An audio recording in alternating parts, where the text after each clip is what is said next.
Allah Subhanahu wa taala berfirman, A'udzu billahi minasy syaithanir rajim. Bismillahirrahmanirrahim.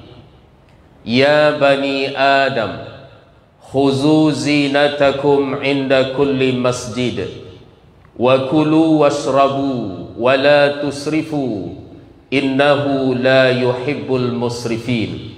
Sadaqallahul maulanal azim.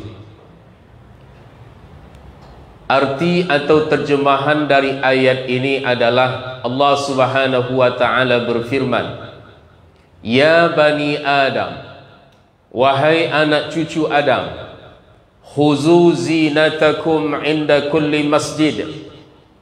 Ambillah, pakailah pakaian terbaikmu di setiap kali kamu memasuki masjid.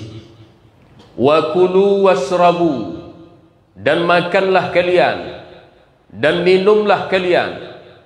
Wala tusrifu, namun jangan kalian berlebih-lebihan. Innahu la yuhibbul musrifin, sesungguhnya Allah tidak menyukai orang yang berlebih-lebihan. Dari ayat ini Bapak Ibu, bisa kita ambil beberapa poin yang Allah perintahkan kepada kita. Di antaranya adalah bahwa Allah Subhanahu wa taala memerintahkan untuk memakai pakaian terbaik kita di saat kita memasuki rumah Allah.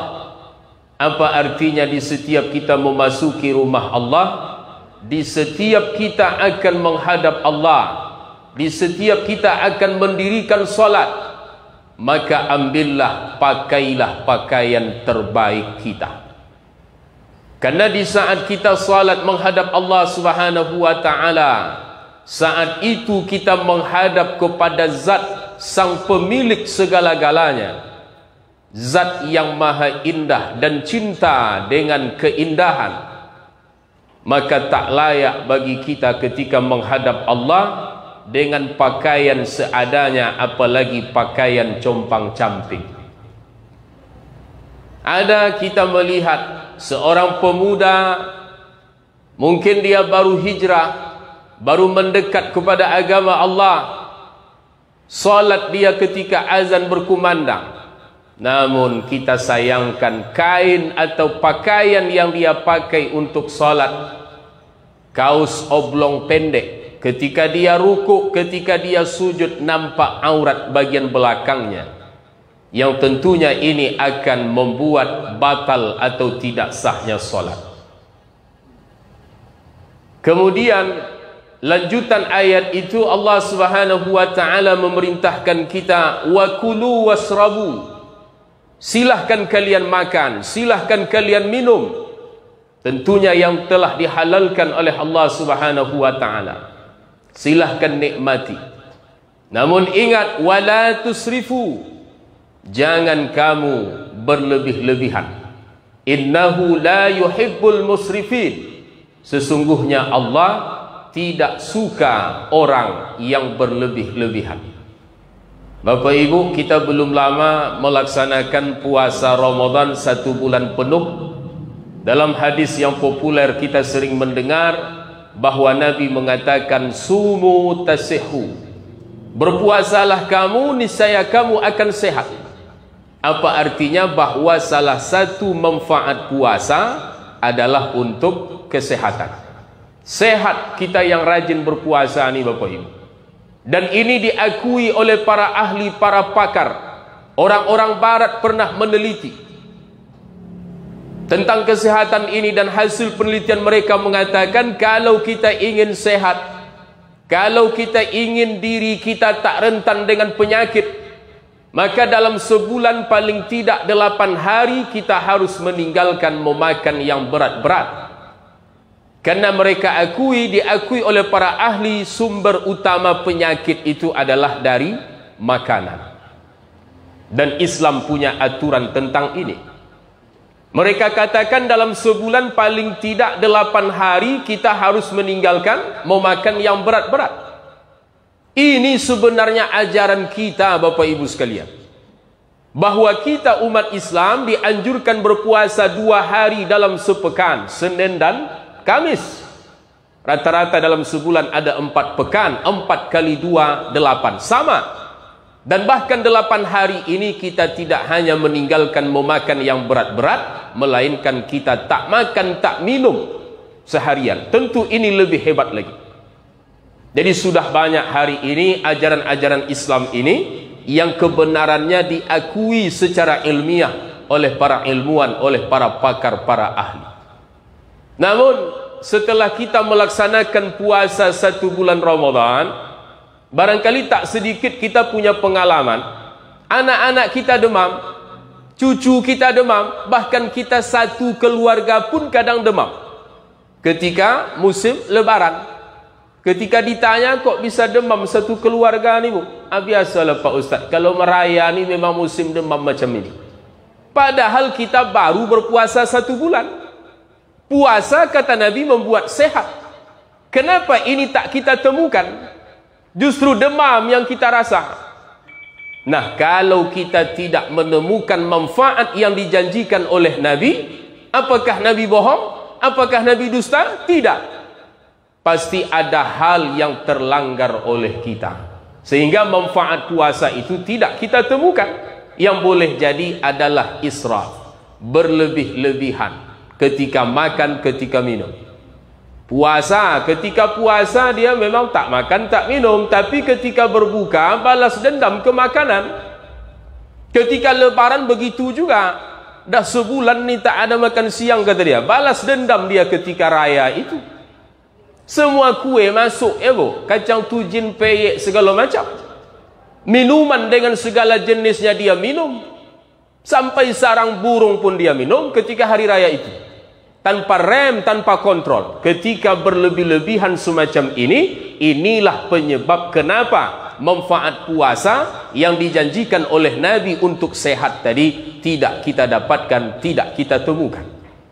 Bapak Ibu rahimakumullah, berlebih-lebihan ada 2 istilah. Yang pertama israf, yang kedua tabzir. 2 kalimat ini digunakan oleh Allah dalam Al-Quran. Ini sifat berlebih-lebihan yang biasa kita sebut mubazir, adalah perilaku yang tak boleh kita anggap remeh, sepele Bapak Ibu sekalian. Dalam ayat lain Allah katakan, innal mubazzirina, sesungguhnya orang-orang syaitan itu adalah saudaranya syaitan. Bukan teman syaitan lagi, saudara.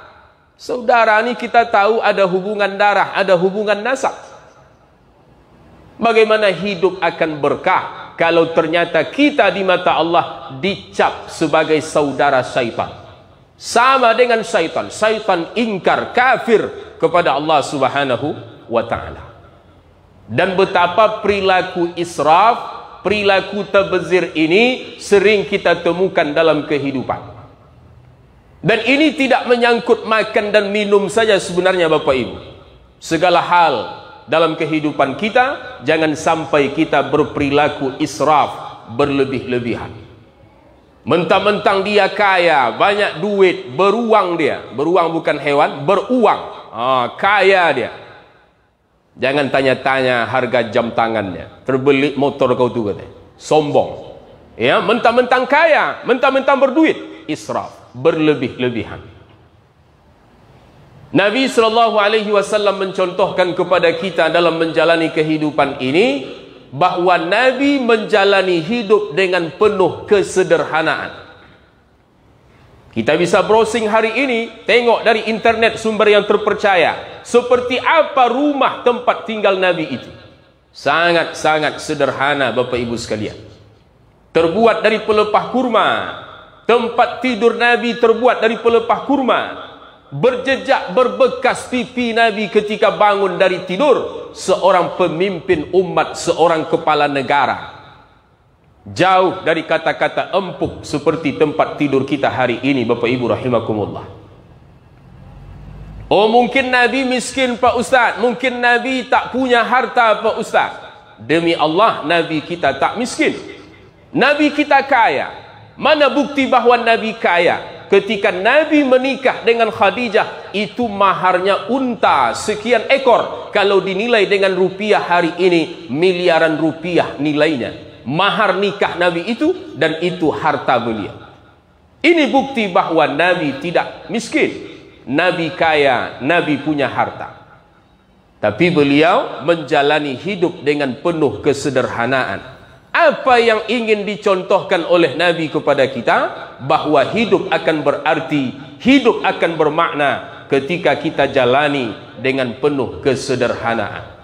Apa ada anak muda kita hari ini menikah, mahar nikahnya sampai 1 miliar, Bapak Ibu, yang dari hartanya sendiri? Boleh dibilang tak ada. Mahar nikah yang sering kita dengar hari ini apa? Seperangkat alat solat, seperangkat alat solat, yang kadang ada Al-Quran di dalamnya tak pernah dibaca sampai mati. Syukur satu-satu ada yang ditambah dengan sebentuk cincin emas. Aku terima nikah Fulanah binti Fulan dengan mahar seperangkat alat solat dan sebentuk cincin emas. Yang pakai emas ini pun, yang beli emas tu bukan duit laki-laki tu, duit bapaknya. Duit laki-laki ni dah habis beli chip main game online. Nah, Nabi menikah dengan hartanya sendiri, dan ini bukti bahwa Nabi tidak miskin. Mana di antara hal yang sering kita melihat perilaku tabazir ini tak menjadi sesuatu yang tak aneh kita temukan dalam kehidupan. Satu contoh, walimah. Apa walimah ni Pak Ustaz? Walimatul urus, resepsi pernikahan. Syukur kalau dia mampu. Tapi kalau tak mampu, ini yang bahaya. Kadang walimatul urus, resepsi pernikahan anak oleh orang tua, dijadikan sebagai ajang adu gengsi. Kadang anaknya lebih bijak. Pa, ma, kalau kita tak punya duit, tak usahlah besar-besar acara. Oh, tak bisa. Paling tidak harus seperti tetangga kemarin. Gengsi. Berhutang kemana-mana untuk acara yang mewah ini. Berharap setelah acara akan pulang modal dari amplop yang terkumpul. Setelah kotak dibuka, banyak pula amplop tu yang kosong, Bapak Ibu. Tak sesuai harapan. Sudahlah capek menyiapkan acara ni berbulan-bulan sebelum hari H. Setelah acara selesai, hutang timbul pula. Apa tak stres? Stroke bisa. Ketika lari dari tuntunan Nabi sallallahu alaihi wasallam. Mengiklankan pernikahan, Nabi sebutkan dalam hadis, a'linun nikah. I'lankan pernikahan, beritahukan kalau ada yang menikah. Wadribu alaihi daf, pukul daf. Daf ini kalau kita terjemahkan, ya, bunyi-bunyian yang tidak melalaikan. Dulu kita kenal rebana, kasidah, dan hari ini sudah banyak musik-musik Islami yang milik kita itu sudah bagus. Lebih sejuk telinga kita mendengarnya daripada musik-musik dan lagu-lagu setan itu. Nah, maka kembali kita kepada tuntunan kita. Ya.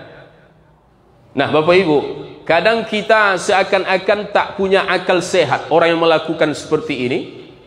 Acaranya bagus, resepsi pernikahan, syukuran pernikahan, tapi kadang acaranya sampai tengah malam, subuh, dini hari masih terdengar suara musik itu. Ini orang sehat atau tidak? Berdoa pula tu semoga kedua mempelai menjadi sakinah, mawaddah, warahmah. Tapi acara yang dilakukan acara syaitan. Na'udzubillah. Kembalilah kita kepada tuntunan kita. Sederhana sebenarnya konsep yang diberikan oleh Nabi sallallahu alaihi wasallam. Dan memang hidup ini murah sebenarnya. Kalau hidup berbicara kebutuhan pokok, insya Allah terjangkau. Harga beras, harga sayur, insya Allah terjangkau. Tapi yang membuat hidup ni mahal apa? Style, gaya hidup. Pakaian nak terupdate, handphone nak termahal, ibu-ibu muka nak glowing ya bu. Itu yang mahal itu. Tapi kalau sebenarnya kebutuhan pokok, insya Allah murah. Nah, ini jangan kita perturutkan contoh Nabi sallallahu alaihi wasallam sederhana dalam menjalani kehidupan. Kadang untuk walimah pun undangan dia buat berbeda-beda, melihat siapa yang dia undang. Dia bedakan orang berdasarkan pangkat strata sosial. Padahal Nabi katakan, innallaha la yanzuru ila suwarikum wala ila ajsamikum wala ila amwalikum wala